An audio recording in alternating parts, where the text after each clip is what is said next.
You should regularly back up your websites. There's multiple ways to do this. Often you're creating your website locally on your own computer, so you have two copies automatically, one there and one out on the web. But you can also download your web files from the web. So I have one that I'm going to actually want to use for a class that I'm doing, and I've created a sample site. You can say I've modified that today.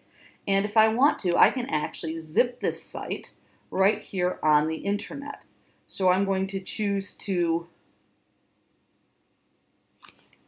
right click, and I'm going to compress, which is zipping the folder. I'm going to get a zip archive and compress my file. And you can do this to the whole public HTML if you wanted to. You could move up a level, and you could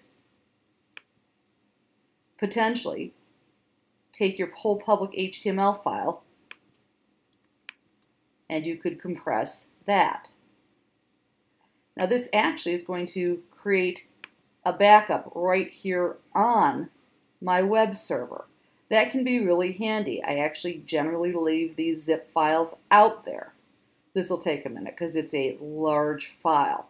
But you can also, once they've been compressed, you can go and you can download them, move them to another server, store them in a cloud drive, and you can keep your backup.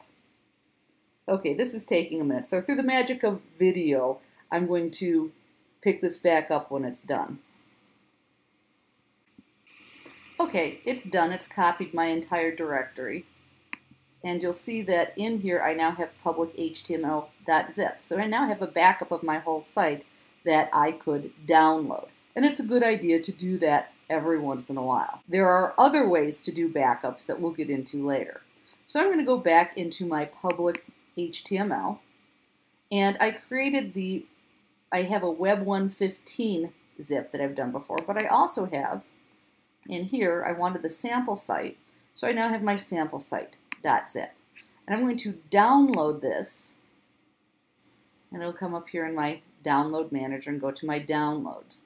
That is a good way to back up and have a copy of any website you've finished. And when I have a website that I feel is finished, I usually do like to take a snapshot of it that way, and I'll typically put a date on it and stick it in my Google Drive so I have a clean backup to go back to.